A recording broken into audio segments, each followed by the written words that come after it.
Welcome back. So today we're gonna set up a few things. We're gonna set up a camera class, an input manager, the input managers, and our content manager. So before we get started, we're gonna go ahead and download our assets for our game. So before you download anything, just go into your assets folder in your core project and delete the badlogic.jpg. This was that default that you should remember. Alright, and open up your favorite web browser. Go to tinycountrygames.com/gamedev.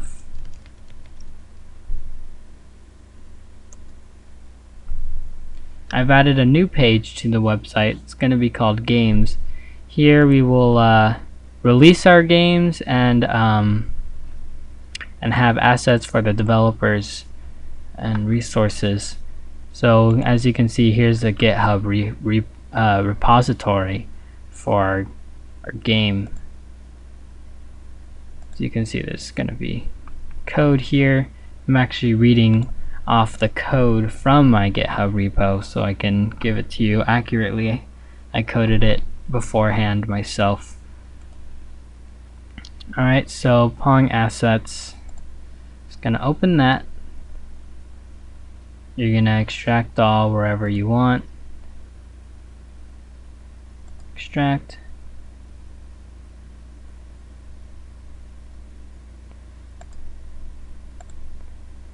Alright, you're gonna highlight these, just drag and drop these two folders in here. It is important that you keep the folders there because the way our content manager will work, it will need everything to be organized in folders, which is always good practice. So we're gonna go, so now that we've done that, we're gonna make a new class. We're gonna call it My Camera. Alright, and then you're gonna go into where it says Superclass, you're gonna click Browse, and you're gonna search Orthographic Camera. Orthographic Camera. You're gonna hit OK. You're gonna check off this constructors from Superclass and click Finish. Put super here. As you remember, constructors. So a camera is basically a coordinate plane that everything gets drawn onto. It's generally the size of the screen, the viewport width and the viewport height, but you can change that. It's whatever you want. The X and the Y position of the camera is the center of the viewport, not the bottom left hand corner like most things are. And yeah, you need them. So we're gonna go ahead and overload another constructor. So My Camera, we're gonna give it a vector2, Control Shift M, size, or viewport, whatever. Viewport. Alright, because our game.size is a vector2, we want to make a camera with a vector2 to make life easier. So viewport dot x and viewport dot y. Alright. Then we're gonna make another we're gonna make a boolean in view. Now this is going to take a float x and a float y. So what this is going to do is it's going to check if a certain point is in the view of the camera. Now to get Eclipse to stop bothering me, I'm just going to do return true. Oops. And my mouse pad did not be stupid. Return true. I'm just going to do that. You can do that if you want. I'm just doing that temporarily. I'm going to make a few temporary variables. So left x, this you do need to do. Right x, bottom, and top. So what this is, it's going to be the left x. Say my viewport is my computer screen here, or the video screen, because there's the start bar and the top bar that you don't see. The left x will be this point, the x position of this line right here. And the right x will be the x position of this line right here. The bottom will be the y of the bottom of the screen, and the top will be of course, the top of the screen. So we're going to do left x is equal to this dot position dot x minus this dot viewport width times 0.5f. So as I said before, the x and the y position of a camera is the center. So if I have a camera here, the x and y position will be in the center of the screen. So you want to take this, so the position of the x, and move it over half of the x and minus because it's to the left, and then to the right is this dot position dot x plus this dot viewport, because you're moving it to the right times 0.5f. Alright, and then the bottom is, you can guess, this dot position dot y minus this dot viewport height times 0.5f, and the top is equal to this dot position dot y plus this dot viewport height times 0.5f. Alright, so now in our return value, just put in a parentheses, and then in this parentheses put a space, two spaces, and then put parentheses and parentheses, because these are going to be two booleans, which are also going to have parentheses and parentheses. I'm just spacing these out to make them look better, because this return statement gets a little messy. So you want x is greater than left x, because if the x is greater, then it's in the view. If it's less, then it's obviously to the left of the screen. And x is less than right x, so we want it to also be in the view of the screen, so it's not to the right. You can get rid of these spaces now. Not in between the ampersand though. Alright, get rid of this space. Alright, so now we're going to do y is greater than bottom. Get rid of this space and this space, and y is less than top. Alright, and we're going to overload this method with a vector 2, because why not? In view vector 2 point return in view point dot x point dot y.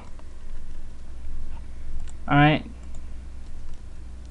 so yeah, this is just gonna go through this, but use the vector 2 instead of 2 floats, and then we're gonna have a resize method. So when the game is resized, so that the camera doesn't get all messed up. I'm going to do vector 2 size and boolean center. So if you have a camera that doesn't move, you want it to be in the center so it captures the whole screen. So true, but if it is supposed to move and you just want it to stay in its current position, you say false to center. So we're going to go ahead and do that. This dot viewport width equals size dot x, and this dot viewport height is equal to size dot y. So that changes that. And then if center, this dot position dot set. Now this is a vector 3. Orthographic cameras are not only meant to render to a 2D plane, but it can also render to a 3D plane. So its position will also have a z coordinate. So size.x times 0.5f, size.y times 0.5f, and then whenever we have a 2D game, it will be on 0z, just to know it's just on a normal plane. And then whenever you change anything, such as the viewport or the size or the position, or the viewport and the size are the same thing, So the size or the position or anything with the camera, you have to call this dot update, so it can recalculate where to draw everything on the screen, because the screen width and height is different from the camera width and height, or it could be, so it has to calculate all that stuff.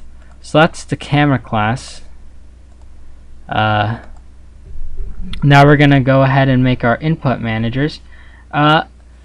LibGDX has a built-in input manager, but I'm trying to teach you how to make a game, and not how to use LibGDX. So I'm kind of teaching you guys like how this kind of stuff works, so that you don't really have to rely on a game engine, or you can go ahead and make your own game engine. So go to new and make a new class. I'm just going to call this my input.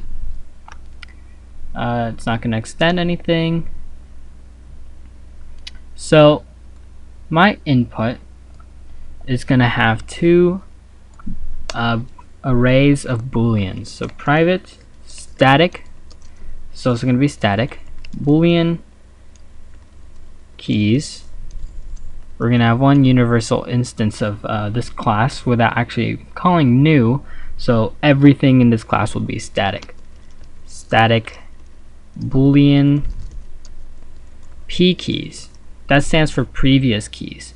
So if I'm holding down a key like J right now, in the previous frame I am also holding down J, right?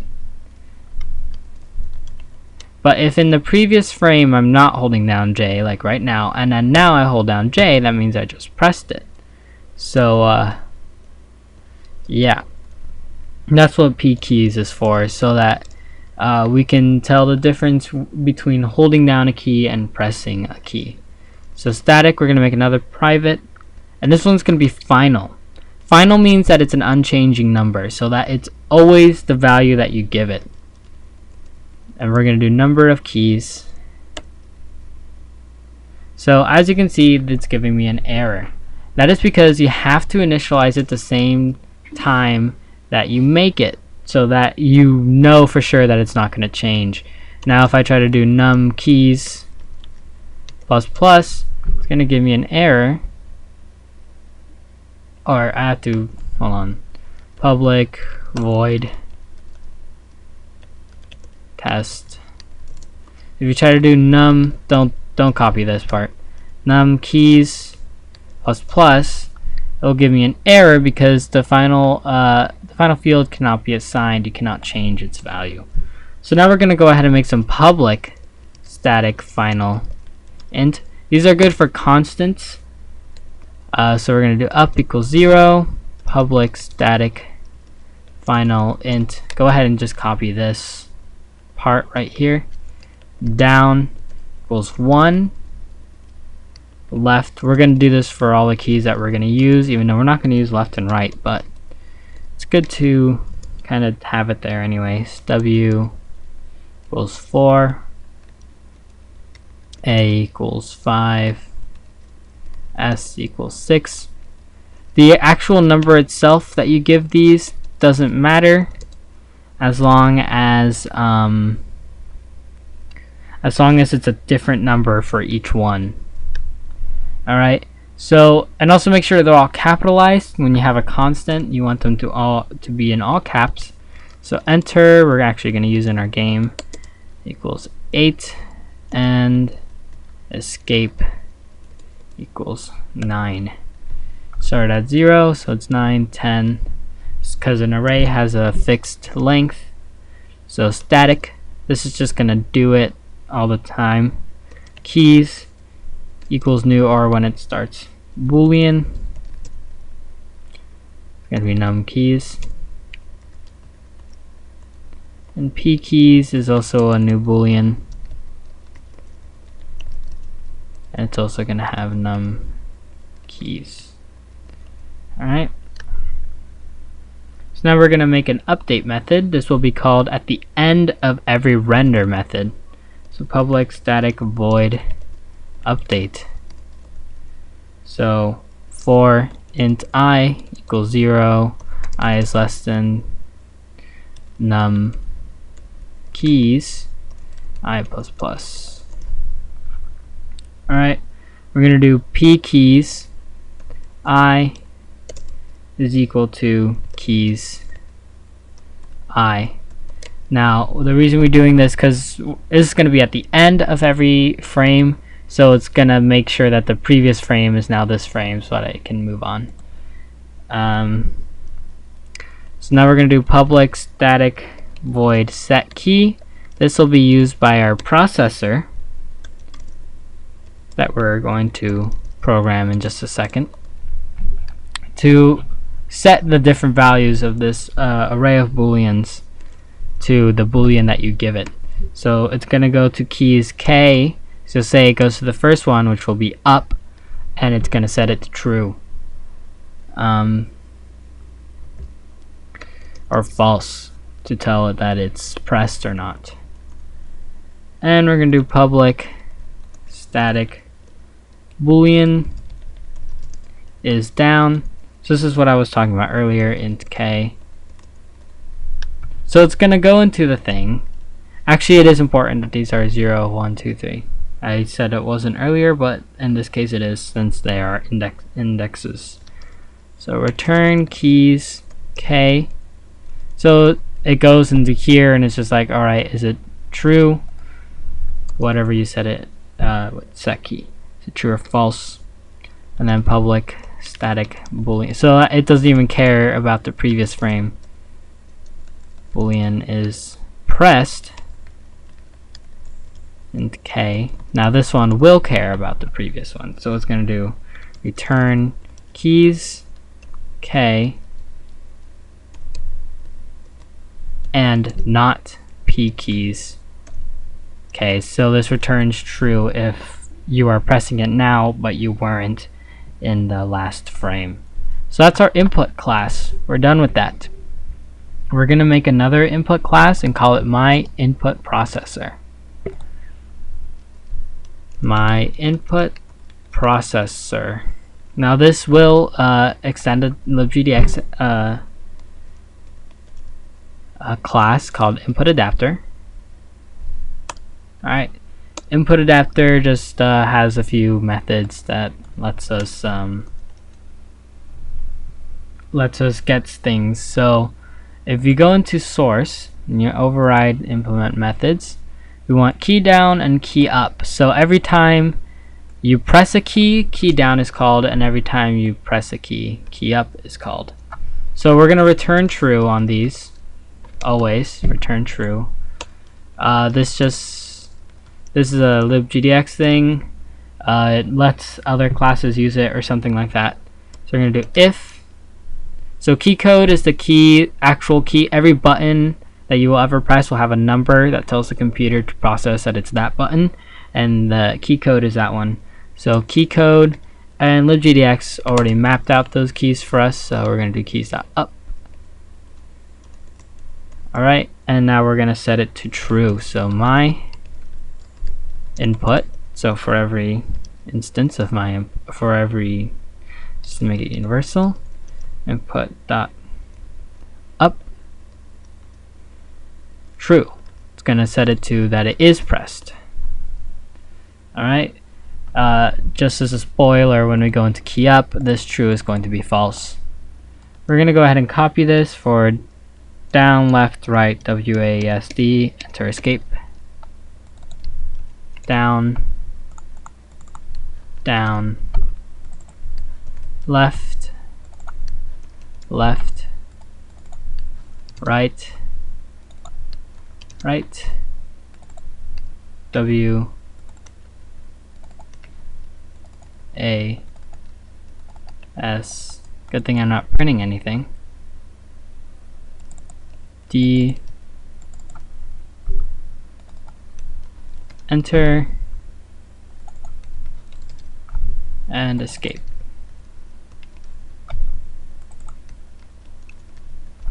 So now you're going to copy not the return statement, just this code. You're going to put it here. You're going to highlight it, not the return statement, just up to here. You're going to do Control F.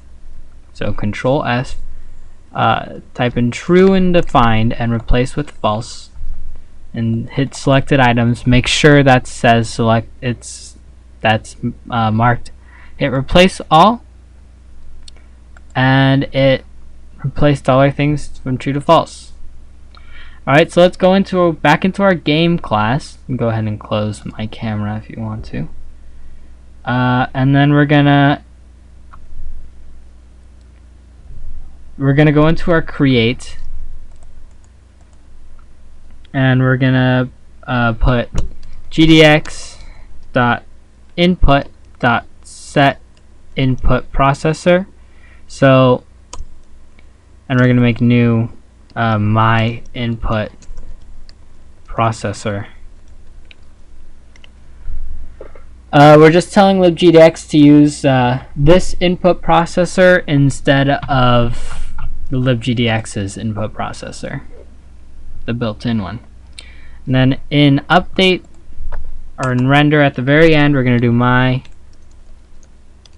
input dot update. No, update. There we go. So everything in between here and here will be the rest of the stuff that we put into our update method. So yeah, let's go ahead and test this out actually. So sys out. So we're gonna do up is down. We're gonna if my input dot is down, my input dot up.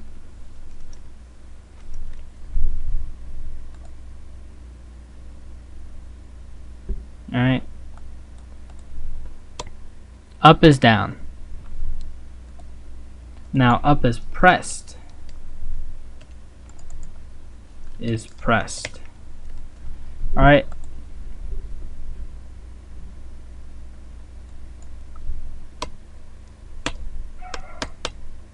So yeah, just add it once. Even if I hold it down, it will only do it once. So that worked, which is good. So we are done with our input processor. Now our last manager, oh no, I made a huge mistake. I forgot to make a new package. Go into com.sshs.gd, make a new package. A package is a folder. So managers, that's where we're going to put everything. Click this little down arrow, package presentations, hierarchical, so it looks nicer. We're going to highlight both of these, so click on this one, shift down, and drag it into managers. And it will update the reference, so now it changed our import in game to managers instead of just pong.myInput. Packages are important. You want to save everything in packages. We're going to make one last manager for today, even though we're not making the last of the managers. But it is pretty close. So yeah, click finish. This is going to be our content manager.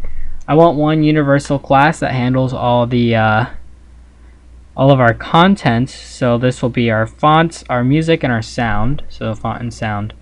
We're not having any music, but as I said before, even if we're not using left and right and stuff, we're just going to do this because it's good. It's good for our future projects, because when we make our future projects, I'm just going to tell you to go ahead and copy and paste code from my input and my input processor. So we're going to make a private Hashmap. Control Shift M, and just copy for now. The brackets, you should know how to do them because of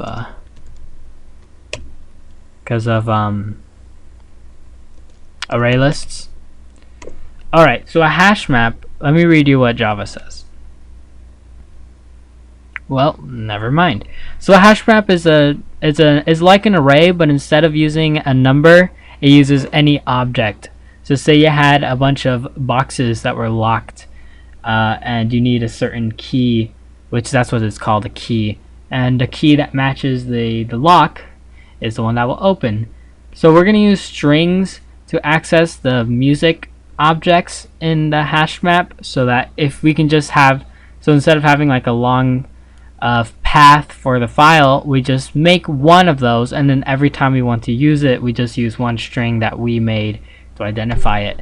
That's why I didn't rename these stupid sound effects that I downloaded off the internet. I did not rename them. So private, we're gonna make another hash map, and as I said before, our shortcut to importing is Control-Shift-M. So Control-Shift-M for sound to import that sound. I'm gonna make another private hash map, string as the key, and a bitmap font. A bitmap font is basically an image with a lot of characters on it, and what it does is it puts those things at a different in different positions, and it can stretch them to different sizes. It makes it look ugly, so we're not going to actually use bitmap fonts to generate them. We're going to use what's called a free type font, but we need an actual bitmap font to draw it. A free type font is pretty much changes the bitmap font. It makes it run better. That's why you checked free type when we did our setup. So we're going to make a hash map, new hash map. You have to make an instance of these, and again, just like with our array list, you put the parentheses on the outside. So go ahead and do this for sound as well.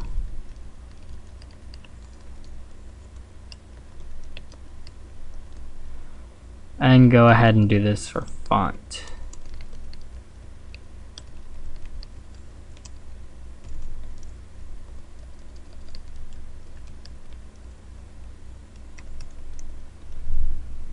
Alright, so we're gonna make some methods. I'm gonna add some comments so that we know, or actually no, screw the comments. I'm talking about let's go into our content class here so you can see what comments I'm talking about. I'm just wasting time. See, comments, these comments are what I'm talking about. We don't need those. They just tell me what handles music, sound, and whatever. So we're gonna do load music. This will be called once per every song that we want to put into our thing. So we're going to do string folder, so our folder. And we're going to do string path, which will be our file name, string key, and boolean looping.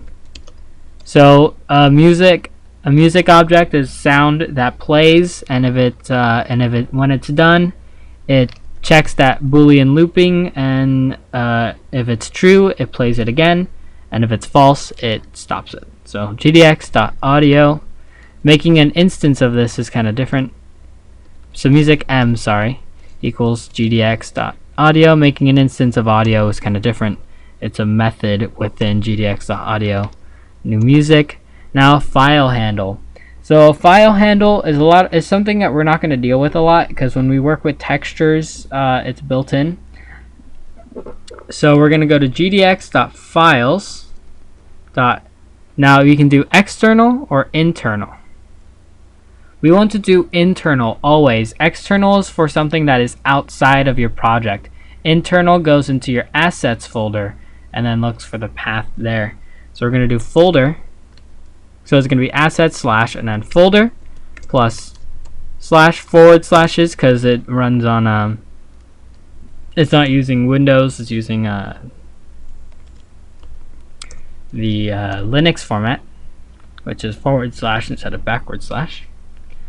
Then we're going to do m.set looping to looping, and music, instead of .add, it's .put string key m. Alright, so let's load music. Then we're going to do public music. It returns a music instance, string key. So return music dot get key. So it matches that string with the key of this thing. And set volume. The music, if the volume is a float between 0 and 1, and 1 being the same volume of the computer, and 0 being 0, and it's so if it's 0.5, it's half the volume of the computer. So sometimes we want the game to have a certain volume. Now I would do music M, but music, you can't just do music, you have to give it values because it has to be a collection, and it's a collection of objects. But as you remember from casting, it works with anything. So we can cast music to an object. Object is the superclass of every class ever made in Java. It's just automatically. Set volume to vol.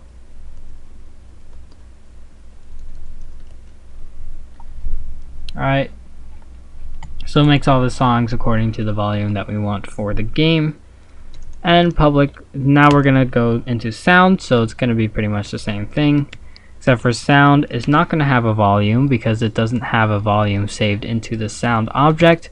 You set the volume once you play the sound. Now a sound plays every time it's called played. It doesn't loop, but if you have it in the render method, just calling it over and over, it's going to play at 60 times a second, and it's going to be ridiculous. So string path, string key. So load sound. So it's not going to have a looping. Sound s equals gdx dot audio dot new sound gdx dot files dot internal folder plus in quotes / plus path.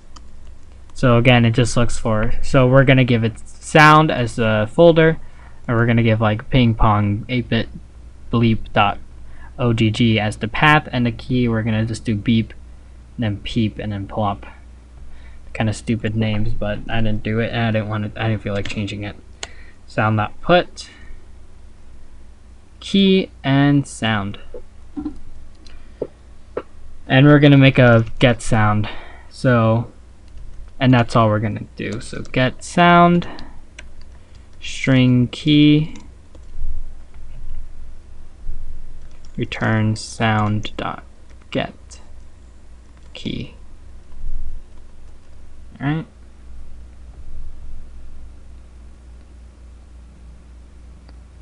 So we're going to make a public void load bitmap font. And this is going to take a bit more arguments. So it's going to take our folder, it's going to take our path, it's going to take our key, and it will also take the size, which is our font size. So if you're a high schooler, I know you all are because you're in my high school club, MLA, it's like 12, so it's that font size that you know and love. Color, and we're going to do Control-Shift-M, it's going to give you this little pop-up. That's because your project, it has found different things that have the same class name, color. This is why it's important to have like personalized package names, so like com.sshsgd.pong, so that if we have a class and then we want to work with another company or something that also has to say content class, they don't interfere with each other. So we want to use the com.badlogic gdx.graphics.color because it's libgdx's color class, and we want to use that. I'm going to do color.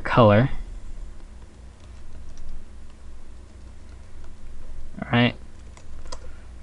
Let me just show that so you can see it. Load bitmap font, string folder, path, string key, integer size, and color. If you want to see it, I think it should, yeah. That's what it looks like. Alright.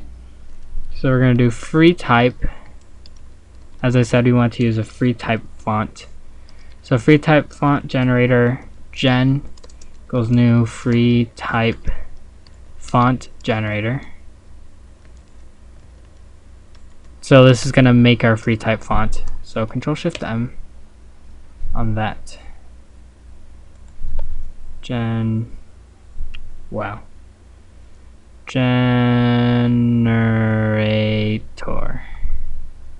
right? Change to yes, and it's gonna automatically import now that I fixed my spelling error. We're gonna give it, and it's gonna take in a file handle as well. So gdx.files.internal again folder plus / plus path. I'm going to give you a moment to look at it here, this line, because it goes out even further. So free type font generator gen equals new free type font generator gdx.files.internal folder path. So yeah, all right, and we're going to do bitmap font bmf equals gen.generate font, and we're going to give it size. Now it's going to do this. I have no idea why it does this. It's just some crazy warning. So we're going to add suppress warning to tell it to go to hell. So bmf.setColor to color, and finally we're going to do font.put key bmf. So that's our method, load font. Then our thing bitmap font get font string key return font.get key. Alright, and now we're gonna have some other things. We're gonna have stop sound, stop music, and stop all sound. So public void, so this stops all the sound that is playing, all the sound effects that are playing.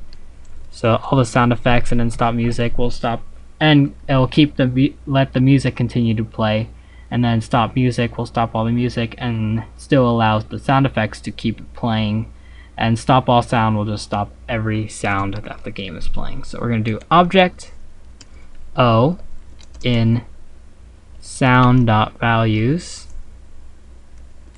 So sound S equals cast the sound to O, and S dot stop. Alright, and we're going to do public void stop music. It's going to be essentially the same thing. So for object O in music dot values, music n equals music O m dot stop, and we're gonna do public void stop all sound, and this is just gonna call stop sound and stop music. Alright, so yeah, that's that. Now we're gonna go into our game class, back into that, and we're gonna make a public static instance of content so that all of our classes can use it from game. So public static content, Control-Shift M, our content, so SSHSGD. As you can see, there's already different things with content. Res is short for resource. We're gonna go after our size here. We're gonna do res equals new content to make those instances of the hash maps. Do res.load sound. Now our folder is sound, and then our path is those stupid names, so ping underscore pong underscore 8-bit underscore b123ps.ogg, and we're gonna call this beep, but with a normal spelling. To get the other ones, I'm just gonna click here, make sure this is in quotes. Sound. What's wrong?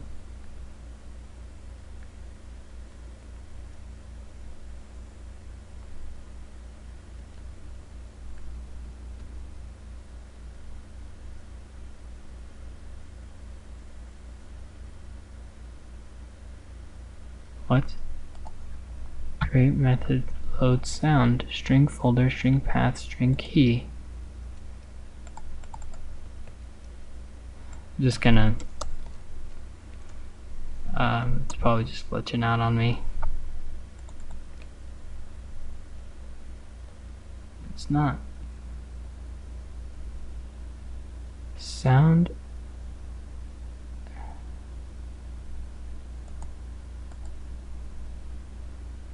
Oh, string. I didn't even notice that. Make sure it's a string folder, not a sound folder. Okay. That was a very stupid mistake on my part. So anyway, so to make this shorter, we're just going to go into here, refactor, rename, click OK, make sure everything's saved. Just Control C here, cancel. Res.load. I know you could just rename it there, but again, whatever. So Control V, and this one's gonna be peep, and res.load sound, our next one. Just sound refactor rename. Okay. Control C, cancel that, and our thing will be plop. So now we're going to do res.load sound folder. No, we're not loading a sound, sorry. Dot load. I don't know why I spelled lost there. Load. Oh wow. Bitmap font. Now let me go fix the spelling error in here. Can't believe I'm not even noticing. Load bitmap font. Alright. So it's our folder is font. Our path is PRS or press start. That's the name of the thing, PR start k.ttf. Also, if you don't use a free type font generator, you have to make a bitmap file. You have to make a bitmap font file out of a true type, and then make also an image. So the free type font generator lets us use a true type font, which is more modern. We're gonna name this one main. It's going to be 26 size. It's going to be white. Everything's going to be white in our game because that's Pong. So what's wrong here? What am I missing? Create method string into color. It's undefined. Content string into color. Load bitmap font. Oh, the M isn't capitalized. I am just screwing up left and right. Load bitmap font. Well, at least we can do this now. So folder font, we're gonna do the same one. So PRS start, press start .ttf. It's gonna be our title screen. Size, not an integer. 36, and color dot white. Something's missing from our content class I never noticed was missing. Our remove all method. Yeah, it's right. It's on the GitHub repo. We won't remove all. As I said, certain things are too big and have their own method just to get rid of them from the RAM, called a Dispose method. And music and sound and bitmap fonts all need to be disposed. So we need to do public void remove all, which will dispose everything. So just gonna copy this for sound s equals sound o s dot dispose. And then we're going to do the same thing here. but we're going to change this to music, change this to music, change this to music, change this to M so that it just makes a little bit more sense, and we're going to change this to BMF or bitmap font. MF could be our font dot values bitmap font. Alright, remove all, it's right there. Can't believe I forgot that. So in our game, in our dispose method, we're gonna go ahead and do res dot dispose or dot remove all. Alright, so let's go ahead and test this out. So let's go into here and let's see the difference between sound and or I'm out of time. I'm not going to test it right now. This has been a video that is way too long, but yeah, so I will see you next time, or I won't see you because I can't see you, but yeah, I'll see you guys next time. Next video is going to be shorter. We're just going to do game states, the setup for game states at least, and then we'll be done shortly after that. So yeah, goodbye.